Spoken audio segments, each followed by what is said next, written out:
My name is Mark. This is Zen Talk, and the topic is mindfulness. So essentially, mindfulness is the deliberate intention to cease suffering for yourself and others.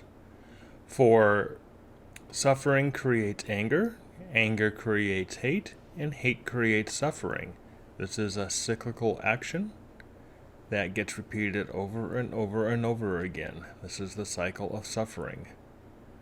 And thus, mindfulness is the intentional. We intentionally cease to create suffering for ourselves and others. Mindfulness is about being in the here and now. In this, we are developing an intuitive knowing and flowing within the Buddha nature itself. So this is what we are being mindful about this moment, about this, our own intuitive knowing of things, and about the immediate Buddha nature of the here and now. Mindfulness is to flow in the Buddha nature of all things. It is here where one directly experiences the Buddha nature, the living Dharma. And this is so important for you to experience the Buddha nature yourself and abide in the living Dharma. Don't really care about your teacher, don't really care about your guru, don't really care about your Buddhist ancestors or lineage. It's about you abiding in the living Dharma.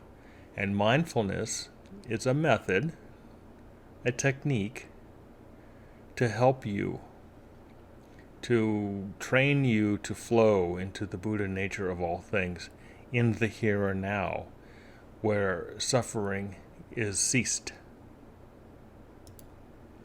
So sometimes it's helpful to talk about what is not mindfulness.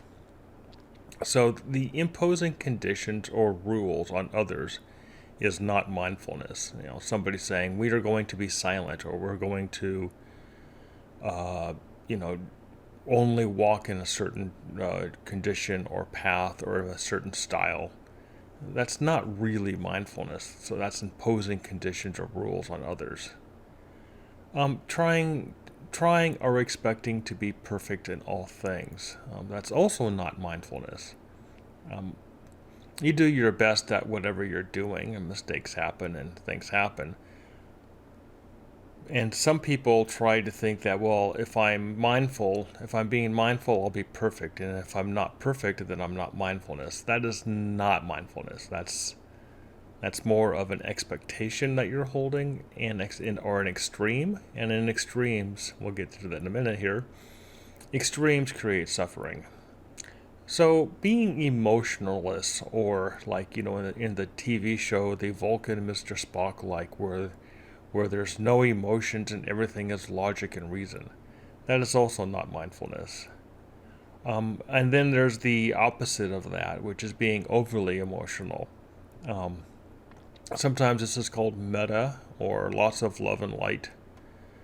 And, a lot of people will have an overly emotional outpouring of love and light towards simple things or even nonsensical things. Not thinking or being unconscious, which is not to be confused with the no mind or intuition. So these are not also mindfulness.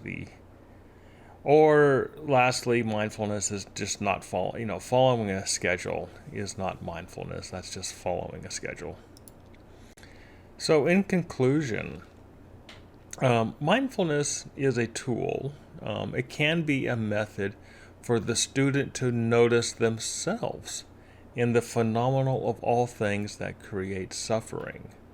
And in this, what we do is we notice our own mental habits, which can be past karma and current karma. We can notice pattern thinking, which would be brainwashing and conditioning. The pattern thinking comes up pretty quick when you're being mindful. And we also can notice extremist thinking, which would be the leaping from polar opposites or the abiding in one of the extremes.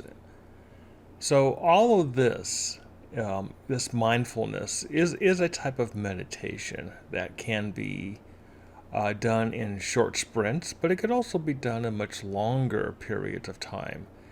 And this can lead to um, a lot of undoing mental habits or rooting out habitual thinking or the realization that the extreme thinking that you're in is just creating a lot of suffering.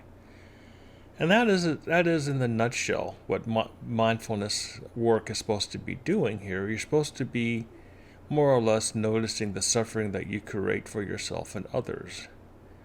All right, thank you very much for watching my presentation, and please remember to like and subscribe.